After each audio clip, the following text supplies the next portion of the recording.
Oke, Bismillahirrahmanirrahim. Assalamualaikum warahmatullahi wabarakatuh. Selamat pagi semuanya. Semoga dalam keadaan sehat semua ya yang ikut hari ini. Alhamdulillahirrahmanirrahim. Kita bisa ketemu di eh, sesi sharing dari Bani ya. Untuk hari ini giliran saya untuk membahas tentang strategi digital marketing gitu ya. Ya terutama untuk naikin omset atau profit gitu. Terutama yang ini kan mau ganti tahun ya, strategi tahun depan tuh mau kayak gimana. Nanti akan saya share yang saya lakukan juga gitu ya ke beberapa perusahaan saya dan klien juga nanti saya share strateginya. Semoga nanti teman-teman bisa dapat manfaatnya, bisa diterapkan, dimodifikasi dan seterusnya gitu ya. Oke, ini baru ada 27. Ya, sebenarnya banyak ya kalau anggota grupnya mungkin belum pada sempat. Ini mohon di mute dulu ya, jangan dinyalain. Oke. Nah, biar nggak ada suara lain gitu ya. Ini yang ikut hari ini bisa kenalan dulu nih namanya siapa, terus dari kota mana, mungkin bisa share dulu bisnisnya mungkin apa, sudah pakai digital marketing atau belum gitu ya. Ya, bisa coba kenalan dulu ya kita ya. Di chat aja nggak apa-apa, silakan. Ini ada nama dari mana, terus bisnisnya apa gitu. Monggo, ayo kita kenalan dulu sambil nunggu yang lain masuk. Biar saya juga kebayang nih teman-teman nih saya sedang ngelakuin apa sekarang nih, bisnisnya apa, di bidang apa, kayak gitu.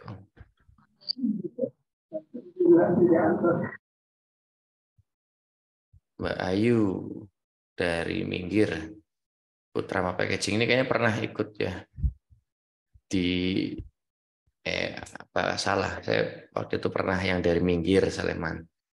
Pernah ngisi juga di situ di balai desanya. Oh ya betul ya. Sidoarjo. Bisnisnya apa? Bisnisnya bidang apa? Mungkin sudah pakai digital marketing atau belum? Nah, kita mau bahas ini tadi. Yuk, kita kenalan dulu. Mau nggak terlalu banyak kan, satu-satu. Gua dari Makassar, Masya Allah ya. Toko buah, oke.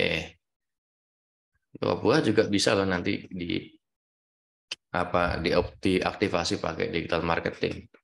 Nanti nyambung sama pembahasan saya juga nanti. Ya ada lagi mungkin produksi mebel, jualan di marketplace, oke. Gede, jasa akikah, oke.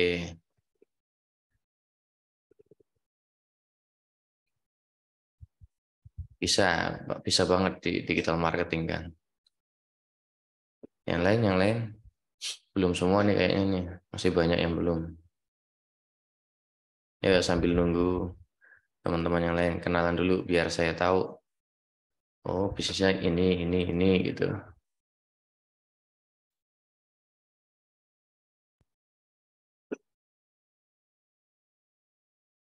Tuh. Belum punya bisnis tapi pengen punya bisnis, oke, nggak masalah. Nanti pakai digital marketing itu bisa banget nyambi ya, maksudnya eh, kalau misalnya lagi kerja itu bisa. Mau buka toko di shop baru mau buka, oke. Dari Brebes masih belajar bisnis sarung tangan, handsock itu apa? Handsock, ya kaos tangan ya. Putri dari Cilacap. Apa nih bisnisnya nih?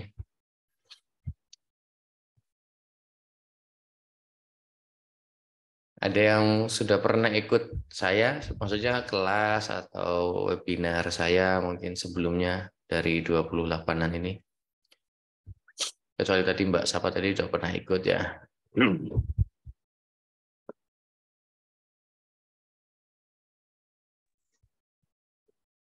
Sering ikut. Oke. Ya mungkin nanti ada materi yang sama gitu. Karena ini kan saya mikirnya ini kolam yang berbeda gitu, beda audiens. Ternyata masih ada juga yang ngikut di sini. Ya apa ya, ngulang-ngulang dikit nanti. Karena waktunya kan singkat, saya jatahnya 1 jam gitu. Saya pernah di bisnis juga, oke. Tuh.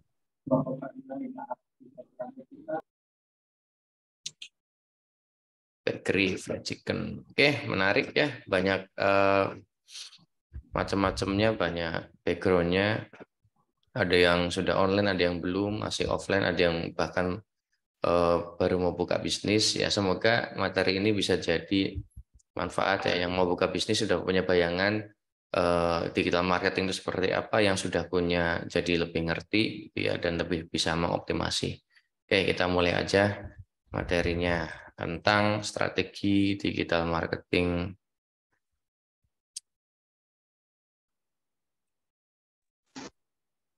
Ya, tujuannya naikin omset, terutama di tahun 2023.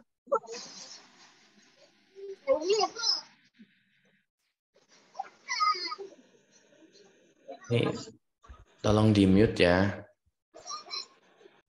Ini soalnya saya nggak ada co-hostnya.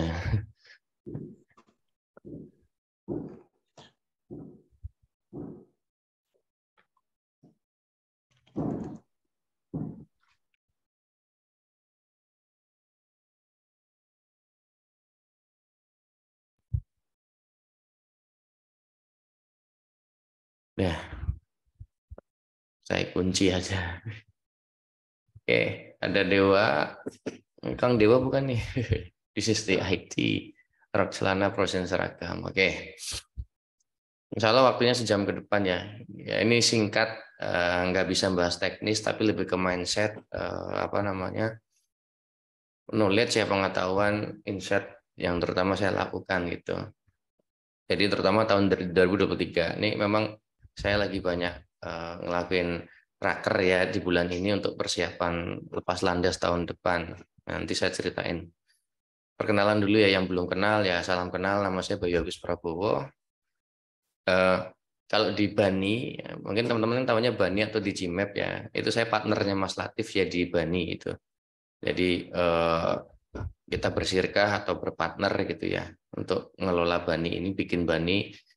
Nah, tugas saya itu lebih di marketingnya. Jadi memang untuk nge-scale marketing melalui digital marketing kayak gitu. Jadi Mas Latif pegang di produk, benerin sistem segala macam ya, SOP di produksi. Saya marketing sama ada ya SDM lah gitu, sistem di ke-HR-an ya gitu. Nah itu kita, makanya saya sharing di sini sebagai ya kasih value lah ke klien-klien atau ke apa yang kenal dengan Digimap atau Bani sekarang namanya. Itu saya asli Cilacap, bukan asli Jogja, tapi tinggalnya di Jogja sekarang. Ya gitu. Alhamdulillah istri 1 anak 3 dan pengalaman di online sudah lebih dari 5 tahun. Itu salah satunya ya di Bani ini gitu ya. Bisnisnya ya namanya Bagus Group. Ya salah satunya di Gmap ini. Saya nyebutnya di Gmap atau Bani aja ya. Soalnya baru-baru ganti sih, Bani itu baru-baru ganti nama, rebranding di bulan-bulan 2 bulan ini. Gitu. Nah ini bisnis saya ada Creatify. Ini kaos. Creatify ini lebih ke pelatihannya, pelatihan digital marketing bisnis online. Saya trainer Facebook Ads juga ya di situ. Terus ada jasa macam-macam di situ. Ada jasa kelola Instagram, bikin website, landing page. Kalau di Givolume, jasa kelola marketplace, ngiklan, bikin toko dan seterusnya. Di Gmap sekarang Bani ya visual identity gitu ya, bikin logo dan seterusnya. Saya juga punya konsultan ya, perusahaan konsultan untuk bantu benahin perusahaan bisnis online, terutama spesialis saya bukan yang manufaktur atau apa. Terus ada yayasan juga, Good People namanya. Terus ada Bagus Media, ini yang jualan online di sini saya. Retailnya ada di Bagus Media, ada beberapa brand di dalamnya, fashion, herbal dan seterusnya di situ. Ya, kalau timnya sekarang termasuk Bani ya itu udah 150-an kurang lebihnya, semua unit tadi. Dia itu semuanya pakai digital marketing gitu ya. Nah, ini saya akan sharing tahun 2023 pendapat saya mau kayak gimana sih gitu. Strateginya yang biar makin jos kayak gitu ya. Nah, ini kesibukan saya selain bisnis, saya udah bisa nggak terlalu teknis karena punya leader-leader, punya manajer-manajer, jadi bisa keliling-keliling ngajar ya industri training kayak gitulah di corporate UMKM. Ini sekilas aja lah gitu. Ngajar Facebook Ads, CSing, bangun tim gitu. Di kampus, di corporate, ya di Indosat gitu gitulah, keliling-keliling. Karena bagi saya kalau ngajar itu adalah media belajar paling baik kayak gitu. Karena kalau nggak update, nggak mau baca buku lagi, ikut course lagi ya nggak bisa ngajar dengan baik kayak gitu ya. Nah, sekaligus juga ya niatnya insya Allah semoga dapat amal jariahnya gitu. Nanti kalau ada, saya nggak pernah tahu dari ilmu yang mana, dari sesi kelas yang mana yang bisa membawa berkah nanti kayak gitu. Pokoknya sharing-sharing aja. Nah, kalau ini sekolah Verteser namanya, program sebulan offline di kantor gitu ya. Sekarang sih online versi online, belajar bisnis online, terutama pakai Facebook Ads. Makanya namanya sekolah Verteser. Terus tiap hari ketemu seperti itu. Nanti silakan cek aja di creatify.id, sekolah Verteser, ada tadi di Volume, Bani, dan seterusnya. Itu beberapa yang sedang running hari ini. Oke, itu perkenalan singkatnya. Nah, karena waktu singkat langsung aja. Jadi kan bisnis itu pasti pengen nyari profit ya. Ada yang pengen nyari rugi, enggak kan? Nah, ada yang niatnya cuma sosial, enggak lah. Pasti pengen naik profit ya. Nah, perkara nanti profitnya buat sosial beda hal. Tapi yang jelas kan bisnisnya harus profit dulu, menghasilkan profit sehingga nanti bisa dipakai apa terserah ownernya gitu. Mau buat sedekah boleh, mau buat ini boleh dan seterusnya. Nah, ternyata ada 5 cara naikin profit. Pertama, perbanyak leads, ya banyakin calon pelanggan, ya ramein trafficnya, gedein trafficnya. Pakai apa? Ini konteksnya digital marketing. Iklannya tambah, channelnya tambah, dioptimasi lagi kontennya dan seterusnya. Yang kedua, menaikkan konversi. Misalnya dari 100 leads yang closing 10, gimana caranya yang closing jadi 40, jadi 50. Sama-sama jumlah leadnya 100 tapi konversinya lebih tinggi, lebih efektif gitu. Itu nanti kan di bagian selling ya. Terus tingkatkan average order value. Average order value itu misalnya kalau rata-rata semuanya beli satu, gimana caranya dia belinya 2, 3, 4, bahkan 10. Jadi rata-ratanya naik per pembeliannya. Itu akan naikin profit, nggak usah naikin marketing gitu. Terus yang keempat, naikin repeat order. Jelas ya. Karena repeat order itu tidak ada biaya marketing, tidak ada biaya konversi. Jadi kalau mau naikin profit, ya naikin repeat. Yang kelima, naikin margin produknya. Misalnya kita belanja kulaan harganya 50.000, dijual 80. Itu kan profitnya marginnya 30.000. Nah, mau naikin margin ya gampang. Naikin harga atau turunin biaya. Misalnya dijual jadi 90 atau cari supplier yang mau jual 40.000. Nah, itu. Ada 5 cara ini. Ya, singkatnya seperti itu. Cuma yang nanti kita bahas lebih banyak di perbanyak leads gitu ya. Karena kan tentang marketing. Ini marketing, ini selling, ini operation. Ketiganya di belakang operation. Yang lebih marketing, naikin leads ya. Ini selling juga. Ini operation kayak gitu.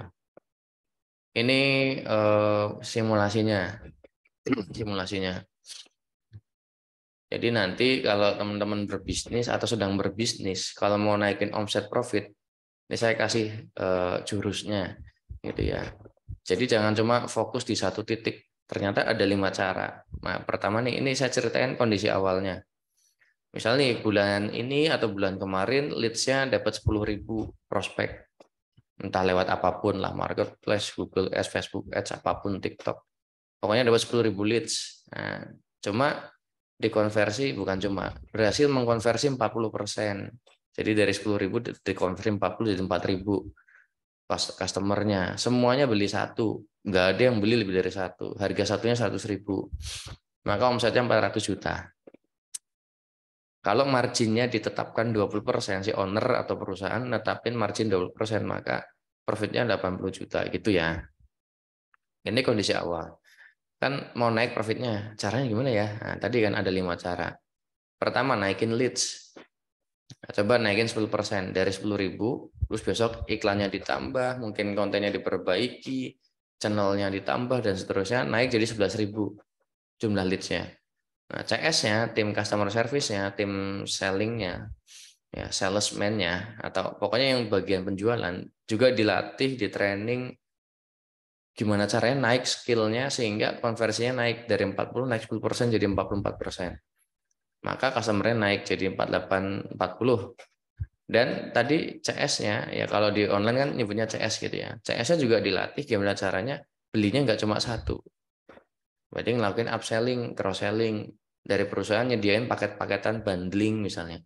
Kak sekalian beli 2 gratis ongkir, Kak sekalian ini. Nah, nanti ada yang mau kan, rata-rata jadi 1,1. Artinya ada yang beli lebih dari satu. Gara-gara di upsell, di cross-sell. Dirayu sama CS-nya. Bukan dirayu lah ya. Dipersuasifkan gitu ya, dipersuasi, diajak dengan teknik-teknik tertentu gitu. Terus average-nya secara nominal juga naik jadi 110.000. Nah, ternyata omsetnya naik jadi 46%.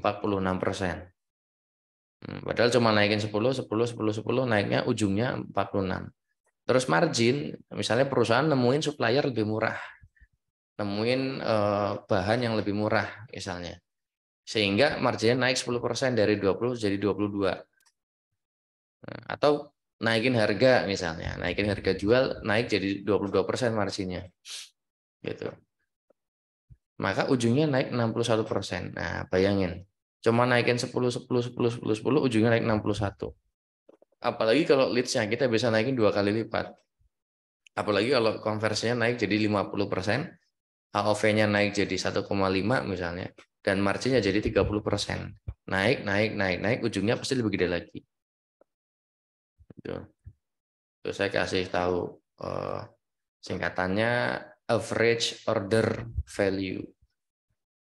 Average rata-rata order value, nilai per transaksi pembelian. Misalnya ada 10 orang hari ini belinya satu semua, kan jumlahnya 10 pieces. Nah, itu rata-rata satu kan. Tapi kalau 10 orang belinya total piecesnya 15, berarti kan 1,5 AOV-nya gitu. Nah kok bisa? Nah, dirayu sama CS-nya. 10 orang itu dirayu supaya ada yang mau beli lebih dari satu. Nah, itu harus punya teknik selling yang bagus gitu. Ya, dan saya juga ada kelasnya, kelas jagoan CS online. Itu juga saya bahas cara upselling, cross-sellingnya, teknik-tekniknya gitu. Nah itu ya. Nih, semoga bisa jadi patokan teman-teman nanti untuk kalau mau naikin omset, profit, ini caranya. Yang diulik tuh ini. Jadi nggak cuma marketing, marketing, marketing, marketing. Iya betul, marketing naikin, iklan naikin. Tapi jangan lupa nih, selling ada, operation juga ada. Gitu. Nah kita bahas marketing kan, karena kan tadi judulnya aja digital marketing. Kita nggak bahas selling, nggak bahas operation. Nah, kalau di digital marketing itu ada 3 konsep sederhana lah. Ya, saya bilang pedagang mangkal, pedagang keliling, dan kombinasi. Pedagang mangkal, ya misalnya jualnya bisnisnya jasa sedot WC itu termasuk pedagang mangkal. Kenapa? Karena orang itu mau pakai jasa sedot WC kalau dia lagi butuh, ya. Coba bayangin teman-teman lagi di rumah, lagi santai, ada yang ketok-ketok pintu, Kak sedot WC-nya Kak. Nah, kalau WC-nya baik-baik aja mau nggak? Nggak akan mau kan. Nah, tapi kalau WC-nya lagi rusak, saya akan cari googling misalnya jasa sedot WC terdekat. Nah, artinya pedagang mangkal itu konsepnya. Nah, kalau pedagang keliling, ya sebaliknya dia nawar-nawarin door to door gitu. Kalau tadi salesman datang, ibu-ibu ditawarin panci, wajan, dan seterusnya. Dan tipikal-tipikal produknya itu biasanya produk-produk yang nggak harus butuh-butuh banget gitu. Lebih-lebih ke produk yang keinginan, ya, yang impulsif lah gitu. Misalnya jualan tadi panci, kan nggak harus butuh banget, nggak harus kayak jasa sedot WC tadi loh. Atau contoh ekstrim lagi jasa sunat misalnya. Bisa nggak nawarin jasa sunat keliling? Ya bisa, tapi konversinya kecil banget. Karena kan itu harus butuh dulu kan. Orang tuh kalau butuh akan nyari. Nah itu mangkal gitu. Tapi kalau jualan baju, orang tuh udah punya baju banyak pun di rumah. Kalau kita bisa ngiming-ngiminginnya, nah jadi bisa mainin orang jadi mau beli. Nah itu tipikal produk yang cocok dipakein pedagang keliling. Nggak perlu alasan khusus untuk beli, bukan kebutuhan based on needs tapi based on interest, minat, bisa di-trigger sama emosi. Kalau butuh itu yang nge-trigger tuh kebutuhan logika gitu. Kan nggak mungkin lucu, biasanya lucu banget sih, aku boleh coba gitu. Tapi kalau baju kan bisa lucu, kayaknya gitu, bisa dibeli gitu. Nah, kombinasi itu campuran keduanya. Nah, ya tadi kan pedagang mangkal, misalnya alat jahit. Boleh nggak toko alat jahit ini keliling? Boleh nggak?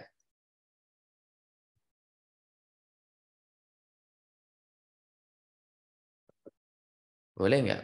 Misalnya saya punya toko jahit, terus saya keliling nawar-nawarin. Boleh nggak? Boleh, betul. Makanya yang arah saya adalah, kan ini, misalnya nyebarin brosur. Ya, nyebarin brosur. Kan boleh kan? Itu konsepnya pada campuran, kombinasi. Boleh.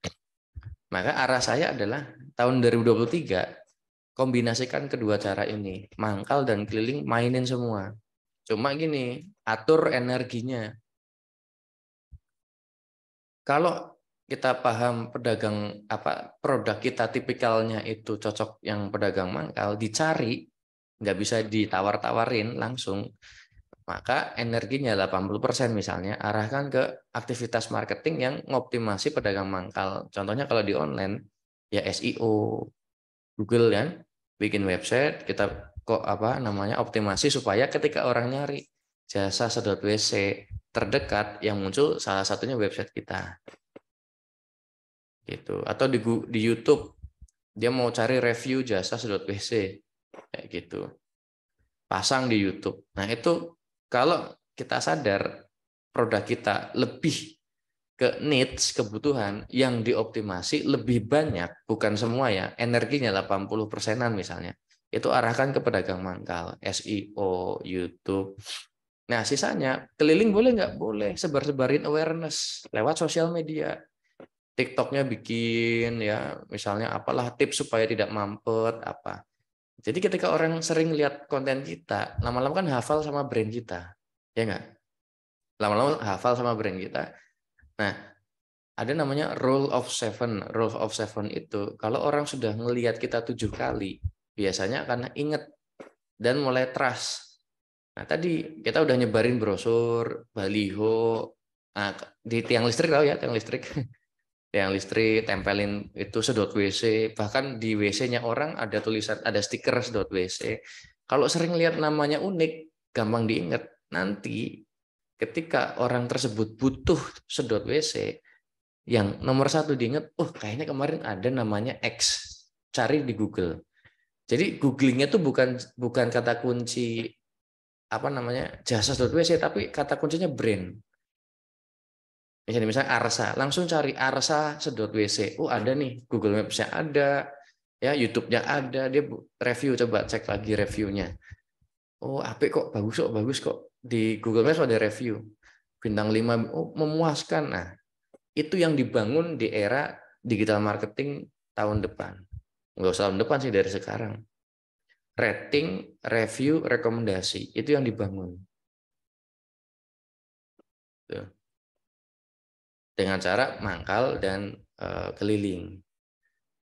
Sekolah itu bisa mangkal, bisa keliling, semua bisa dimainin ya. Tinggal kalau sekolah itu menurut saya kelilingnya juga agak kenceng bisa. Kelilingnya kenceng sekolah. Toko HP semua bisa dikombinasikan. Kalau saran saya semua bisnis dikombinasikan. Cuma arahnya itu loh, maksudnya lebih ke dominan mana itu tergantung jenis produknya. Tadi bayangin aja, ini produk based on needs apa interest. Kalau sekolah itu 50-50 menurut saya. Sekolah itu 50. Kebutuhan jelas, tapi interest juga ada. Gitu ya. Kebutuhan dan interest itu masih seimbang. Rating, review, rekomendasi, ya 3R. Yang diaktifkan, yang dioptimalkan di tahun depan itu 3R. Rating, review, rekomendasi. Nah, sumber trafficnya ada 3. Saya kelompokkan 3. Search engine, need-nya harus banyak untuk mangkal. Kalau produk needs, ya maksudnya lebih banyak ke mangkalnya. SEO. Nah ini nih, ada 3 nih ya. Search engine, sosial media, marketplace. Nah, menurut teman-teman, 3 ini mana yang mangkal, mana yang keliling? Coba. Dari 3 ini mana yang mangkal, mana yang keliling? Search engine apa? Sosial media apa? Marketplace apa? Coba. Misalnya search engine itu tipikal mangkal, sosmed apa? Coba.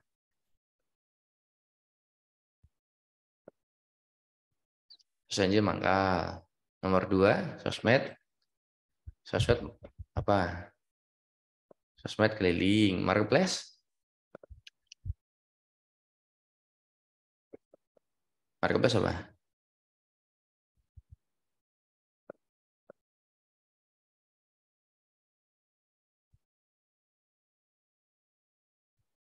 Eh,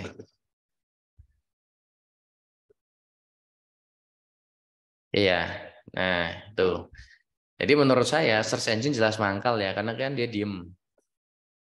Bikin web, bikin apa, dia diem. Tahu-tahu dicari orang. Kayak gitu. Kalau sosial media, itu jelas keliling.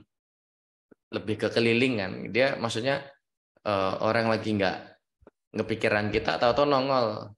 Ditawarin nih. Nongol ada postingan baju, postingan apa. Lucu, kok postingannya lucu gitu. Dia nge-follow dan klik dan seterusnya. Marketplace itu lebih ke mangkal gitu. Marketplace itu lebih mangkal. Nah, kita kombinasikan semuanya. Ya, cara optimasinya ada 3. Organik, berbayar bukan iklan, dan pakai iklan. Lagi-lagi kita pakai semuanya. Saya jelasin dulu coba. Baiknya produk saya cara yang mana gitu kan, kalau masih bingung ya. Tadi omni channel dipakai semuanya. Sosial medianya main, websitenya ya main, marketplace-nya dibikin, sampai store-nya juga ada. Jadi saya punya bisnis fashion, itu sekarang tidak diduga-duga yang masuk beli di store itu malah banyak.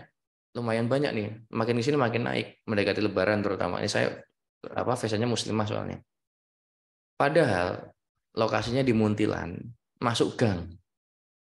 Ayo, nggak yang di pinggir jalan, nggak yang di kota besar. Ternyata pada datang ke situ, ada yang dari Jogja, dari Magelang. Wah, berarti penting nih offline. Berarti memang ada behavior customer yang kalau beli baju itu lebih nyaman, lebih senang kalau megang barang nyoba gitu. Bayangan saya gitu. Nah, saya langsung pikiran saya sendiri. Saya itu juga tipikal orang yang kalau beli baju itu lebih senangnya offline. Saya jarang banget, mungkin bisa dihitung sama jari seumur hidup tuh belinya online. Padahal saya pedagang online lah. Ya, ironi kan, saya advertiser, saya digital marketer, tapi kalau beli baju saya senangnya offline. Nah, makanya tahun depan bisnis fashion saya ada herbal juga.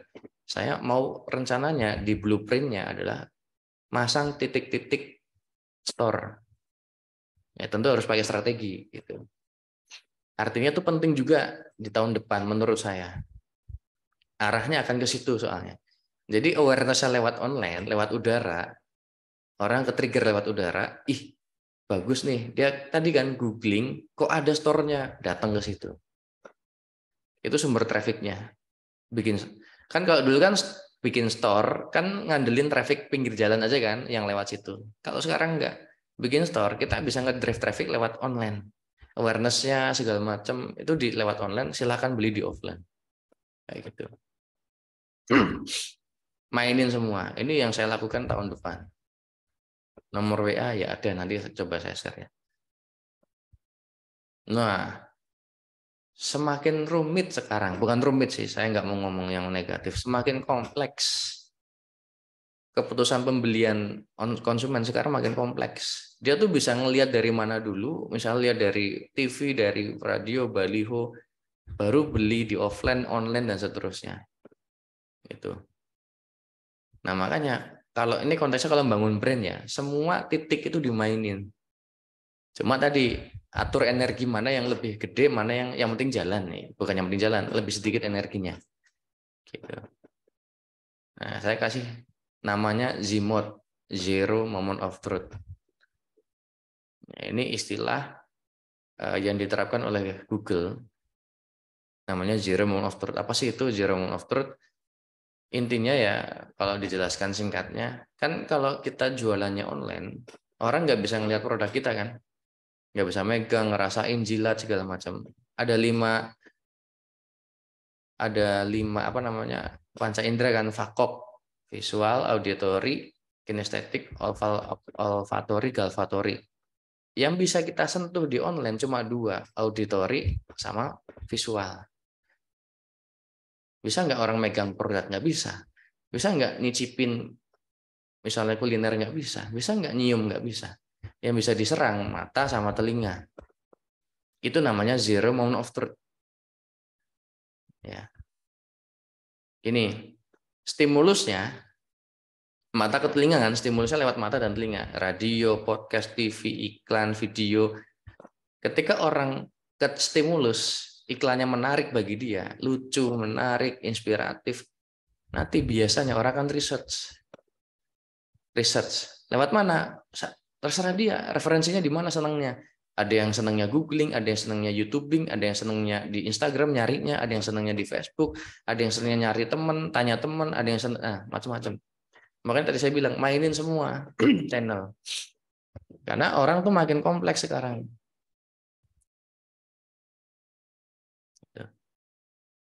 Jadi misalnya Creatify nih. Misalnya ada teman-teman yang tertarik Creatify. Nanti kan googling, Creatify apa sih? Cari di YouTube ada reviewnya enggak? Gitu. Nah itu dibangun tuh. Bangun zero moment of truth. Itu penting. Nah kalau dia ngelihat, pas riset nemu hal yang positif tadi ya, review, rating, rekomendasi, di situ banyak bagus. Misalnya ke marketplace, lihat tokonya ada kok tokonya, lihat reviewnya bagus-bagus. Nah, naikkan trustnya. Tanya teman, bro, kenal ini enggak? Oh tahu itu yang begini. Oh langsung naik trustnya. Gitu kan. Ke YouTube cari review brand X. Ada yang review. Oh banyak. Oh bagus-bagus. Naik trustnya gitu. Itu zero moment of truth. Nah kalau di sini gagal bangun ini, ya susah nanti terjadi pembeliannya. Ini kalau konteksnya bangun brand ya. Gitu. Orang agak ragu gitu. Jadinya beneran nggak sih gitu. Ya. Terus kalau orang sudah yakin, nah dia akan beli kan. Nah beli, oke, barang dikirim atau ngerasain jasanya, itu namanya first moment of truth. Ya, bisa beli, bisa sekedar nyicipin webinar kayak gini nih. Ini kan first moment of truth nih. Teman-teman juga lagi kena first moment of truth. Ngerasain pertama kali gitu. Oh, jasanya kayak gini. Oh, kalau misalnya ini pengajarnya caranya kayak gini. Oh, kedalaman materinya kayak gini. Kalau misalnya baju ya nggak bisa di webinarin ya, maksudnya lebih ke udah beli nyoba. Nah kalau experience dia ketika pertama kali nyoba barang itu sesuai dengan yang dipromiskan, jadi promise janji sama deliver sama, ya dia nggak ada masalah, puas lah ya, oke lah gitu. Tapi lebih bagus lagi kalau promise sama deliver itu lebih bagus delivernya. Jadi under promise, over deliver. Wah, itu akan micu banget nanti dua, advokat sama evangelis. Itu. Kalau kita ngasih value yang lebihin yang kita janjikan di iklan atau dimanapun itu, nanti akan nge-trigger namanya tadi loyalitas sama rekomendasi. Begitu. Mulai dapat ya alurnya. Ini dibangun juga nih first moment of truth, pastikan value-nya minimal sama iklan sama yang dipromise. Kalau lebih bagus lagi lebih tinggi dari yang kita janjikan. Nah, nanti akan menciptakan loyalitas. Orang akan beli lagi nih second moment of truth. Beli lagi ya. Kalau masih konsisten pelayanannya, produknya, kualitasnya masih konsisten, nggak ada yang beda sama yang pertama kali. Nah, nanti akan menimbulkan tadi loyalitas dan rekomendasi lebih kencang lagi. Ya gitu. Maka ya fundamentalnya adalah pastikan pelayanan kita, produk kita tuh yang terbaik gitu. Maksudnya pokoknya kasih yang terbaik sama konsumen, gitu, sama buyer sama customer. Karena memicu itu tadi, zero-nya kena, ya, first moment-nya kena, second-nya kena. Ketika dia seneng, kan ngasih review bagus kan? Di marketplace ngasih review bagus, di Google Maps ngasih review bagus. Ketika orang research, kan ketemu reviewnya mereka. Nah, bantu zero moment of truth kan? Gitu. Muter tuh. Orang yang puas kasih review bagus, orang baru lihat review bagus, dia penasaran beli, oke, bagus kasih review lagi gitu terus muter terus tuh. Nah, ngebayang ya. Maka kuncinya adalah ya kalau saya produk atau layanannya harus minimal seimbang dengan apa yang dijanjikan, minimal itu. Tapi kalau lebih tinggi value-nya, nah itu bakalan kenceng lagi tuh reviewnya, rekomendasinya. Gitu. Itu konsepnya ya. Jadi silakan tahun 2023 selain oke lah betul belajar Facebook Ads teknis trik-trik, tapi jangan lupain ini nih. Gitu. Karena nanti kalau terjadi ini biasanya penjualannya akan makin gampang karena orang datang karena rekomendasi gitu kan, nggak usah perlu dibusa-busa, nggak apa CS kita, sales kita nggak perlu berbusa-busa jelasin produk, itu orang udah datang tinggal beli karena sudah direkomendasikan, sudah diedukasi sama temennya dia yang adalah pembelinya kita. Yang edukasi itu bukan kita tapi pembeli kita yang puas. Ada orang nanya, kenal brand ini nggak? Oh tahu, bagus banget gini gini gini gini. Udah beli aja, bagus kok itu. Nah itu langsung cepat banget pembeliannya. Gitu, gitu ya. Nah data dari WR Sosial, channel utama untuk research brand secara online ternyata apa? Social network. Social network itu maksudnya jaringan sosial, teman-teman. Jadi kalau ini kan hasil survei ya, ditanya, kalau kamu ngelihat brand baru, mau riset, kamu biasanya risetnya di mana sih? Risetnya kemana? Saya tanya teman gitu, nomor satu. Kebanyakan tuh ngomongnya saya tanya teman. Ada nggak? Dia kenal nggak? Pernah denger nggak? Tahu nggak brand ini kayak gitu? Makanya tahun 2023 ya strategi saya juga ke brand-brand saya adalah naikin awareness, minimal orang tuh kenal, gitu. Dan kenalnya baik ya maksudnya persepsinya baik sama brand kita. Ya ini makanya Bani bikin ini nih salah satunya itu buat menciptakan itu, gitu. Ini gratis kan? Gratis. Kita kasih value, nggak apa-apa kita kasih value terus-terusan. Supaya tadi teman-teman jadi kenal Bani baik. Ketika nanti ada orang yang nanya Bani, kenal nggak? Kenal, gitu.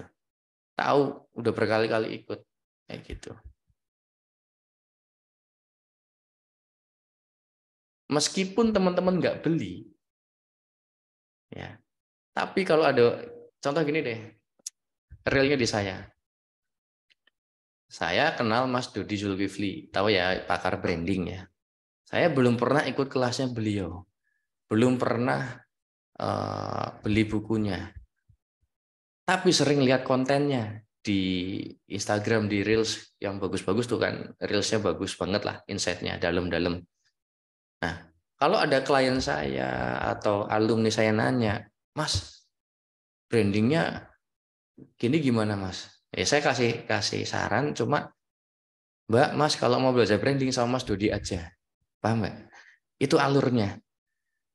Saya baru sadar, oh ya juga ya. Saya nggak pernah ikut kelas beliau, nggak pernah ikut beli bukunya.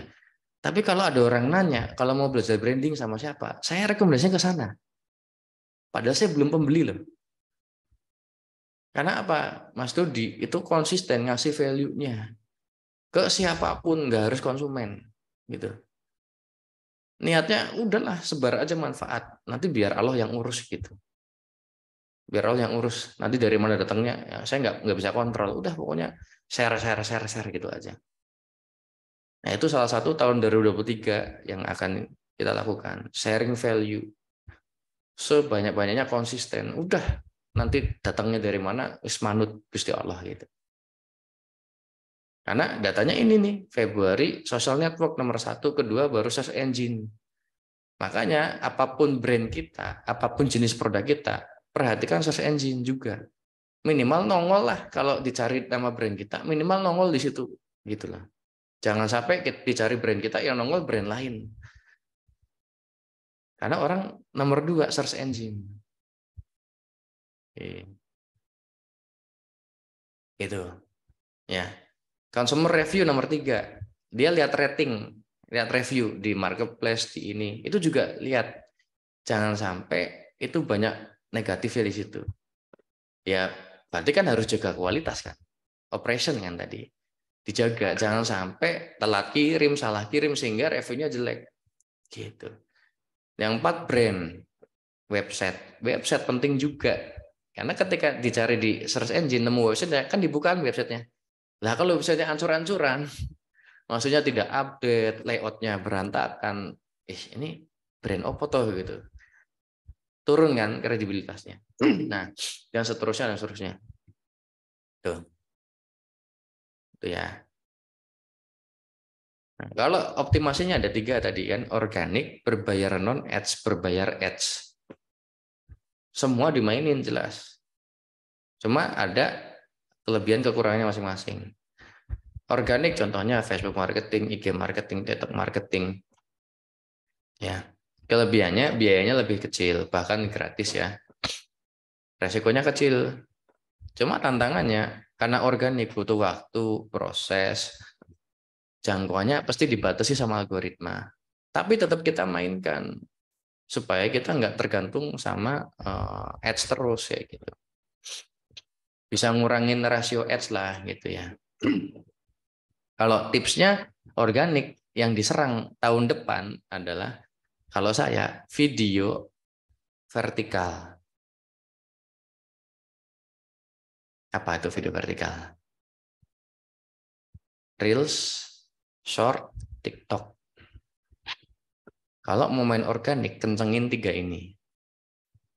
Karena 3 platform ini adalah platform yang didesain oleh mereka untuk menjangkau di luar follower kita. Jadi kalau mau naikin awareness keluar follower, pakainya 3 ini. Reels, TikTok, Short. Gitu. Nanti feed sama story itu untuk mengelola menjaga yang di dalam, yang sudah follow kita kasih value terus. Tapi dia lebih banyak jangkauannya ke orang dalam, orang yang follow. Tapi kalau mau jangkau non follower, mainnya Reels, TikTok, Short gitu. Short YouTube Short. Kebayang ya? Nah, IG orang luar pakai Reels. Ketika dia follow dijagain sama konten feed sama story. Mainnya interaksi kalau di dalam. YouTube Short untuk naikin orang luar, dijagain yang udah subscribe pakai konten yang di dalam. Walaupun yang konten YouTube juga bisa menjaga orang luar ya. Tapi yang lebih kencang sekarang tuh di Short. TikTok jelas orang luar. TikTok. Gitu. Cuma ya waktunya lebih sabar, telaten itu ya. Kan pilihannya cuma 2 nih. Kalau teman-teman tinggal sumber dayanya banyakan mana? Banyakan uang atau banyakan waktu, tenaga, pikiran? Kalau ngerasa nggak punya waktu, tenaga, dan pikiran, sibuk misalnya, punya kesibukan, ya investasi pakai uang, iklan, cepet itu. Tapi kalau ngerasa uangnya belum banyak, budgetnya maksudnya, ya mainnya tenaga, waktu, pikiran. Telaten, ayo diulik-ulik-ulik gitu. Nggak punya dua-duanya, cari dulu salah satunya gitu ya. Nah, gitu. Paham ya? Terus yang kedua, cara berbayar, tapi bukan iklan. Apa itu? Paid promote, endorse, affiliate, brand ambassador. Jelas ini mainin. Ini konteksnya bangun brand ya. Wajib ngain ini. Kenapa? Karena influencer itu buat membangun persepsi di market. Naikin trust cepat. Bisa lebih spesifik daripada organik tadi. Bisa ngincer, kan lihat nih followernya kayak gimana. Bisa langsung dapetin sales. Tantangannya ya ilmu manajemen influencer, nggak bisa asal-asalan. Jangan yang penting terkenal, yang penting cantik di endorse, nggak gitu juga. Ada caranya. Investasinya lebih besar daripada organik dan tidak bisa diukur secara detail. Nggak ada dashboardnya. Aku keluar 1 juta ke dia, ngasilin sales berapa nggak bisa diukur dengan pasti. Ngasilin klik berapa nggak bisa diukur dengan pasti. Cuma semua brand pasti mainin ini. Semua brand. Tinggal ilmunya ada nggak biar efektif, efisien budgetnya, eksekusinya. Gitu. Manajemen influencer. Affiliate misalnya. Nah, ini saya punya insight menarik di brand fashion saya. Affiliate itu ternyata ngeri loh. Ngeri itu begini. ROI-nya itu bisa sampai 50 kali. Artinya gini, misalnya ya, omset 50 juta dari affiliate. Itu saya cuma ngeluarin komisi 1 juta doang. ROI 50 kali. Jadi keluar biaya 1 juta, ngasilin omset 50 juta. Nah, itu yang data terakhir saya cek kemarin di dashboard Shopee affiliate-nya. Kan saya buka produknya, silakan jadi affiliate, siapa daftar gitu. Nah, sadar akan hal itu, bukan tahun depan, bulan ini pun saya sudah target ke tim cari 30 affiliate yang gede kayak gitu. Bulan ini sampai akhir tahun ini. Ngedilin brand-brand atau bukan brand, influencer yang gede-gede. Kasih komisi lebih gede supaya mau masarin produk kita. Affiliate mainkan. Itu ROI-nya gede banget. Saya punya klien lagi, satu lagi, fashion juga. Di TikTok affiliate-nya. Kalau di fashion saya belum main di TikTok. Ya, affiliate-nya baru di Shopee. Tapi saya punya klien yang di TikTok. Itu kenceng juga. Bisa sampai 700 juta sebulan kayak gitu. Cuma dari affiliate. Karena harganya mereka lebih murah sih. Jadi fashion yang murah-murah di bawah 100. Kan cocok banget di TikTok. Marketnya kan lebih ke situ TikTok. Affiliate enaknya apa? Biayanya kan terukur. Kita ngeluarin uang kalau ada penjualan. Nggak ada penjualan, nggak ngeluarin uang. Beda sama iklan. Iklan, kita ngeluarin uang, belum tentu ada penjualan. Gitu kan. Affiliate, pertimbangkan affiliate. Ini saya entah kenapa baru sadar melihat data itu. Waduh, terlambat ini. Gitu. Nah, tahun depan strateginya digital marketingnya salah satunya adalah kencengin affiliate. Bahkan saya udah targetin cuma dari affiliate omset sekian gitu. Ditargetin ke tim KOL-nya. Terus yang ketiga berbayar ads. Ini jelas nih iklan yang ke platformnya.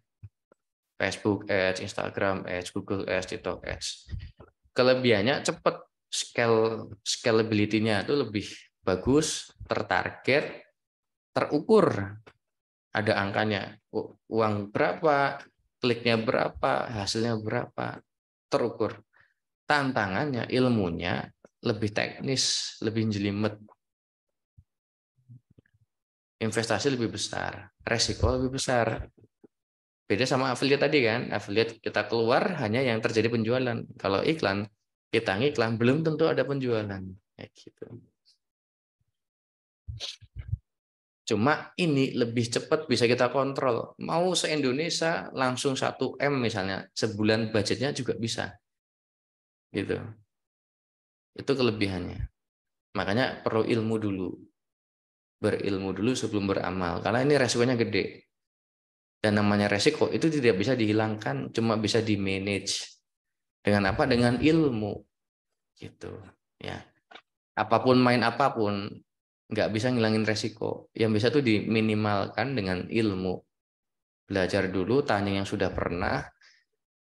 Kasaran gini lah, kalau kita mau omset 100 juta, ya tanya orang yang sudah pernah 100 juta kan gitu. Kalau mau 1 M, tanya orang yang sudah pernah 1 M. Caranya gimana sih ke sana? Apa yang nggak boleh dilakuin, apa yang dilakuin. Kan ya gitu. Kalau TikTok itu menurut saya lebih middle low. Ya. Lebih ya, bukan semua. Itu saya punya pembanding soalnya. Sama-sama jual fashion. Fashion saya tuh harganya 400-an ke atas, gamisnya. Di klien saya itu 100.000 ke bawah. Itu lebih kenceng di sini. Lebih kenceng banget di sini. Tadi cuma main affiliate aja 700-an juta gitu. Produk spesifik parfum laundry affiliate-nya gimana? Kalau parfum laundry berarti kan pedagang mangkal ya. Cari affiliate-nya. Coba bayangin deh, pembelinya siapa dulu? Nah, kan mungkin kalau affiliate di Shopee susah lah itu ya, susah parfum laundry. Coba atau ya saya nggak tahu bisa apa enggak ya. Kalau bisa ya cari aja. Misalnya nggak bisa, ini loh. Misalnya cari rombongan ini pembelinya siapa parfum laundry? Aku juga nggak tahu. Pelaku usaha. Iya, maksudnya bisa dengan kayak membuat pasukan afiliat emak-emak misalnya. Emak-emak suruh siapa tahu temennya ada yang punya usaha laundry, tawarin ini kamu dapat afiliat kayak gitu. Nah, tinggal cara mikirnya ngumpulin emak-emak itu gimana? Bisa pakai iklan ngumpulinnya. Bisa di sosmed aja pasang status. Siapa yang mau penghasilan tambahan nih? Nah, mainnya offline. Tapi nyarinya lewat online. Nyari afiliatnya, nyebarin infonya. Kan bisa gitu. Ya kan? Dicari ya jangan nyebutnya affiliate, mereka nggak familiar. Apa ya? Sales apa pewangi laundry komisinya besar. Nah, gitu. Freelance ya gitu. Untuk tambah penghasilan emak-emak dari rumah aja, enggak dari rumah aja sih. Nyambi-nyambi bisa kan gitu targetnya. Misalnya ibu-ibu arisan, apa PKK apa gitu. Kepala-kepalanya diambil gitu. Mebel sama aja. Sama. Saya punya temen jualan mebel di daerah saya di Cilacap. Sama, mereka memberdayakan masyarakat-masyarakat di sekitar situ untuk jualan, tawarin ke orang-orang di situ. Nanti dapat komisi. Misalnya nih, ya aku nggak tahu ya, aku nggak tahu detailnya mereka. Tapi misalnya ide saya, misalnya ke Pak RT misalnya. Jadi kita ke RT-RT gitu kan, orang Cilacap juga. Nah, saya di Majenang. Nah, ke Pak RT, Pak mau nggak dapat tambahan nih? Saya punya usaha mebel. Nanti kalau ada warganya butuh mebel, tak rekomendasiin ke sini aja. Nanti saya kasih komisi. Kan bisa. Atau bukan Pak RT misalnya Karang Tarunanya misalnya. Pokoknya yang kira-kira deket sama masyarakat siapa gitu. Oh, teleponnya ya di kota ya. Saya di Majenangnya. Jauh itu masih jauh. Kebayang ya, itu affiliate. Affiliate itu berbayar bukan ads. Kita membayar ke mereka tapi bukan ads gitu. Nah, itu 3 cara optimasinya. Dan mau pakai cara apapun, semuanya butuh konten. Ya kan? Tadi kan fakok yang kita serang kan visual, auditory. Berarti konten. Kontennya berupa gambar atau video. Dan teks. Ini udah jam berapa nih? Udah jam 11 ya. Oke, gak apa-apa lah, nanggung. Konten ada 3 jenis. Tofu, mofu, bofu. Top of funnel, middle of funnel, bottom of funnel. Funneling lah. Fungsinya masing-masing beda. Kalau konten untuk tofu, fungsinya buat nyari awareness. Ya, bikin konten yang untuk tofu, masukin orang ke funnel paling atas, itu awareness. Pokoknya viral aja deh, viral yang positif ya, jangan yang negatif. Jangan biasanya kalau konten yang di sini itu nggak hard selling jualannya, soft selling bahkan tidak jualan sama sekali. Intinya yang penting orang kenal dulu brand kita, awareness. Makanya kan kalau brand-brand gede, misalnya kayak MS Glow itu kan nyarinya heboh-heboh terus toh, beli jet, beli apa supaya apa diliput media, media nyebarin, sosmed apa akun-akun publik nyebarin, awareness naik. MS Glow, MS Glow, MS Glow. Juragan 99 kayak gitu. Itu contoh konten tofu. Tujuannya yang penting orang ngeh dulu di dunia ini ada namanya MS Glow. Tujuannya itu. Nah, ketika orang penasaran kan tadi kan research, cari googling apa sih MS Glow, klik, oh ada Instagramnya, masuk Instagram, oh skincare tuh, ih kok bagus ya. Nah, itu namanya konten evaluasi. MOFU di tengah sini. Jadi orang-orang yang sudah kepo-kepo tadi ya, masuk ke Instagram kemanapun itu, dikasih konten evaluasi. Ya kita udah mulai ngezoom in fitur-fitur kita apa, kelebihannya apa, testimoninya apa, segala macam. Pokoknya membantu mereka mengevaluasi produk kita, brand kita, sehingga ya mau beli, minat. Beda nih kontennya. Yang ketiga, konten yang tujuannya konversi. Misalnya kalau di sosmed kasih promo scarcity terbatas cuma sampai tanggal sekian, dikasih penawaran apa gitu, itu konten yang konversi. Kalau tools misalnya dikasih demo, icip-icip dulu, trial 7 hari dan seterusnya, semua ada fungsinya. Nah, bentuknya ya cuma tiga, teks, gambar, video. Jadi kalau mau bikin konten, pahami dulu ini konten mau ngapain nih, mau awareness, evaluasi, apa konversi gitu. Dan banyakinnya kalau saya kontennya awareness. Kalau dari 10 konten mungkin bisa jadi 6, 3, 1 gitu. 6 konten awareness, 3 evaluasi, 1 konversi. Kalau dari 10 misalnya. Pokoknya banyakinnya awareness. Untuk masukin orang baru itu loh. Gitu. Dan menurut riset juga video sekarang short video vertikal tambahannya. Jadi sekarang fokusnya ke video, eranya video. Artinya mau nggak mau, suka nggak suka harus belajar video marketing. Ada dua pilihannya, nggak punya duit belajar sendiri, eksekusi sendiri, nggak punya waktu hire orang yang bisa, tim atau agensi atau apapun. Udah, karena kita misalnya punya kerjaan yang tetap nih masih karyawan misalnya ya, gajinya kita invest ke sini untuk membangun aset digital misal kayak gitu. Selanjutnya ya konsisten, tidak ada sukses tanpa konsistensi. Ya konsisten terus, frekuensinya konsisten, kualitasnya konsisten, diperbaiki terus. Itu aja sih. Dah, materinya seperti itu. Kalau mau tanya-tanya boleh sampai duhur ya, setengah 12 maksimal. Silakan. Itu strategi umumnya ya, umumnya seperti itu. Detailnya ya banyak. Teknisnya gimana tuh banyak. Tapi minimal teman-teman udah ada bayangan tahun depan tuh mau ke arah mana. Tadi ya rating recommendation, rating review recommendation, terus affiliate, video. Nah itu kata-kata kuncinya di materi ini. Oke, monggo kalau mau ada yang tanya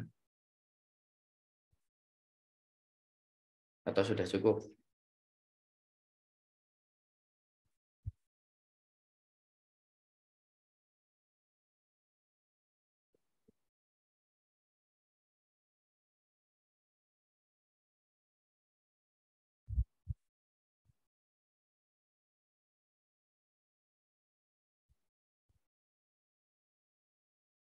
Udah, nggak ada yang mau nanya.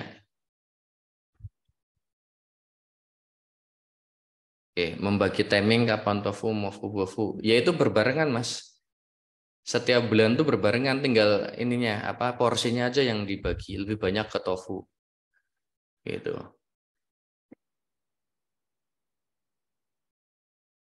Berbarengan, eksekusinya berbarengan, cuma porsinya banyakin tofu. Awareness tadi nyerangnya lewat Reels, Short, sama TikTok. Itu karena bisa menjangkau orang luar tanpa harus punya follower besar.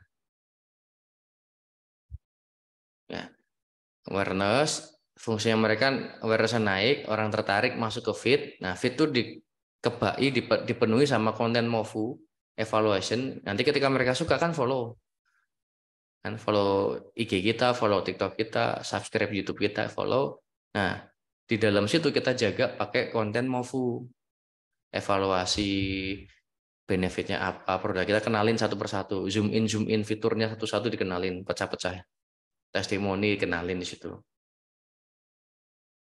Nah, sesekali kasih bofu, kasih promo, kasih scarcity, kasih icip-icip, kasih webinar gratis supaya lebih ini lagi kayak gitu. Alurnya seperti itu. Sosmed lebih ke TikTok atau IG. Kita tuh diuntungkan sama persaingannya mereka. TikTok sama Meta itu lagi bersaing sekarang. Jadi mainkan dua-duanya. Dinamis, Mbak. Ya Mbak, dinamis Mbak. Sekarang mungkin TikTok lagi di atas ya, sedikit di atasnya IG. Tapi nggak tahu nanti Meta melakukan apa. Tapi itu jadi keuntungan kita loh. Mereka jadi memanjakan kita, berebut hatinya kita. Makanya Reels, TikTok kan aware apa namanya algoritmanya dibuka tuh. Si Reels juga gitu kan. Sekarang jadi enak. Nah, kita manfaatkan aja itu kedua-duanya. Tinggal cocokin aja kalau segmennya lebih mahal ya kalau saya lebih cocok ke IG. Tapi kalau harganya masih standar di TikTok kenceng gitu. Itu yang saya alamin, saya nggak tahu ya di tempat lain. Kok ada yang jual properti di TikTok rame? Ya nggak tahu juga gitu. Seenggaknya saya punya benchmark tuh punya perbandingan di fashion. Punya saya 400-an ke atas rata-rata, yang satu kliennya ada yang di bawah 100.000 rata-rata. Itu kencengnya beda. Yang satu kenceng di TikTok, yang saya satu kenceng di IG. Lebih kenceng di IG. Di TikTok kurang. Kayak gitu. Jadi tergantung sama marketnya juga sih, segmen. Kalau bikin kelas, e-course cocoknya pakai aplikasi affiliate apa? Bikin sendiri sistem affiliate-nya bisa pakai Sejoli. Saya pakai Sejoli waktu itu sama apa namanya? Saleslow. Nah, 3 item sosmed untuk mangkal keliling kombinasi di aplikasi. Iya, kombinasi main, bahkan offline-nya juga main. Sekarang harus sudah mikir sampai situ. Meskipun sudah jago di online, sudah mulai mikirin bangun aset di offline, jaringan di offline. Kalau tadi saya fashion, saya bangun jaringannya di toko. Nangkep orang yang behaviornya emang masih offline. Pembeliannya ya, bukan behavior kesehariannya. Itu tetap online, mainnya online. Cuma pembeliannya dia senangnya offline. Lebih mantep maksudnya. Kalau ada dua opsi, online sama offline, dia lebih milih offline. Gitu. Dimainin semua.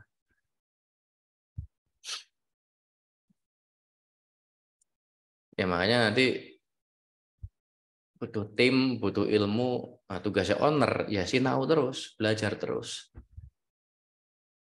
Kalau mau gede ya, tapi kalau cuma gitu-gitu aja nggak usah belajar aneh-aneh. Gitu.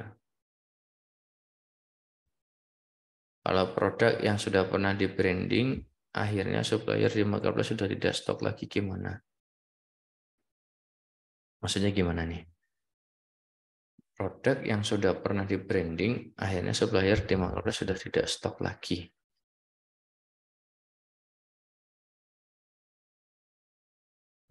Ya cari supplier lain. Cari supplier lain kalau nggak bisa, ya kalau udah terbukti laris, ya kalau saya nyetok, produksi sendiri. Nah, pertanyaannya sudah yakin belum sama produk ini? Kalau belum ya jangan produksi, ganti produk aja. Nah, nggak yakin kok, nggak yakin sama masa depan produknya. Tapi kalau yakin, ya naik level dari dropshipper, kan gini biasanya yang saya temuin ya. Dari dropshipper naiknya level ke stokis, nyetok. Dropship kan nggak nyetok ya. Gini, misalnya nih main Facebook Ads, saya coba dulu dropship. Ih, kok misalnya jam tangan impor, saya dropship dari marketplace, saya jualin Facebook Ads. Kok laris nih, kok bagus. Nah, saya naik level stok. Kenapa? Karena kalau ngandelin dropship, saya nggak bisa kontrol. Dua, stok nggak bisa dikontrol, pelayanan nggak bisa dikontrol. Pengiriman kayak gimana, mau diisi apa. Misal dikasih ucapan kan susah ngaturnya. Udahlah saya stok aja. Gitu. Itu saya lakuin juga soalnya. Ya. Waktu itu saya jualan celana dalam pria. Waktu tahap testing, ya dropship dulu kan, biar nggak resiko. Nah, di testing kok bagus. Saya mulai nyetok kecil-kecil, dikit-dikit. Diterusin makin bagus, stoknya makin banyak. Plus cari supplier lain alternatif supaya kalau di sini habis, saya punya 1, 2, 3, 4, 5 supplier lain. Harganya pasti beda, cuma kan daripada nggak ada gitu. Kalau pas kepepet penjualan naik, stok habis di satu supplier, ya saya punya stok lain, supplier lain. Nah, kalau dilanjutin masih bagus, naik level jadi brand owner. Misalnya, ya kalau celana dalam mungkin enggak lah. Misalnya saya impor sendiri, cari info di Cina, impor sendiri, atau cari konveksi di Indonesia yang bisa enggak. Nah, saya udah nyari kemarin waktu itu, ada enggak sih konveksi yang bisa celana dalam kayak gini, semurah ini, enggak ada di Indonesia. Oh, yaudah harus impor berarti. Udah cari ke beberapa konveksi, wah ini mah susah nih. Harga segini nggak akan muat, nggak akan masuk di Indonesia. Ya udah impor berarti. Kan sudah yakin, sudah ada data, sudah ada riwayat penjualan dan seterusnya. Gitu. Kebayang ya? Jadi jangan cuma satu supplier, banyak supplier untuk cadangan.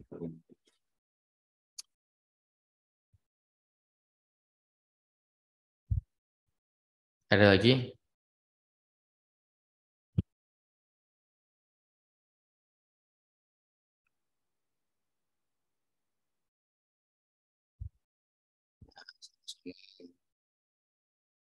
Semoga manfaat ya. Ya nggak ada? Masih ada 8 menit di sini belum makan.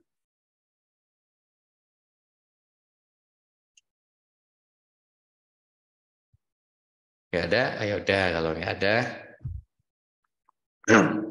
Saya tutup ya untuk webinar sharing Bani dari hari ini ya. Semoga dapat banyak insight di hari ini dan jangan lupa dipraktekkan ya. Karena nggak ada gunanya kalau nggak dipraktekin kayak gitu. Tahun 2023 insya Allah cerah. Ya terserah kita kan mau cerah mau gelap kan yang kita yang nentuin. Ya menurut saya cerah-cerah aja gitu, cerah gitu. Misalnya pun gelap ya tinggal bikin cahaya gitu kan. Kita punya kontrol kok. Ya, jadi fokus sama yang bisa kita kontrol aja udah gitu kan. Pokoknya hadapi dengan positif aja lah. Mau dibilang resesi apa gitu. Pasti ada solusi. Kita udah dibekali sama Allah tuh banyak kok. Akal, pikiran, hati itu. Tinggal mau nggak mau optimalin itu. Lebih kenceng lagi, lebih kuat lagi. Misalnya nanti ada kejadian yang tidak diduga-duga. Gitu. Oke, semangat ya teman-teman. Tetap semangat, tetap positif, hadapin tahun depan. Insya Allah digital marketing masih bagus banget potensinya. Tadi sudah saya jelasin, ya. Ada banyak cara, silahkan. Tapi nomor satu, perbaiki dulu produknya. Itu nomor satunya. Layanan, kualitas, perbaiki dulu, ya sebelum nyari metode marketingnya. Oke, rekaman nanti ya saya share sama timnya Bani ya, nanti terserah mereka mau share atau enggak gitu. Oke, kita tutup ya untuk hari ini. Terima kasih semuanya, mohon maaf kalau ada salah-salah kata. Sampai ketemu lagi di event di webinar selanjutnya ya. Oh iya, tadi ada yang nanya nomor ya, sorry, saya share aja nih di sini. Nah, itu sudah saya share di chat ya maksudnya. Itu nomornya, silakan yang mau tanya-tanya juga nggak apa-apa ya, selama saya slow ya. Kadang kan sibuk, sok sibuk. Itu silakan. Oke, terima kasih semuanya. Sampai ketemu lagi insya Allah ya di lain kesempatan. Sekian dari saya. Assalamualaikum warahmatullahi wabarakatuh. Selamat siang semuanya.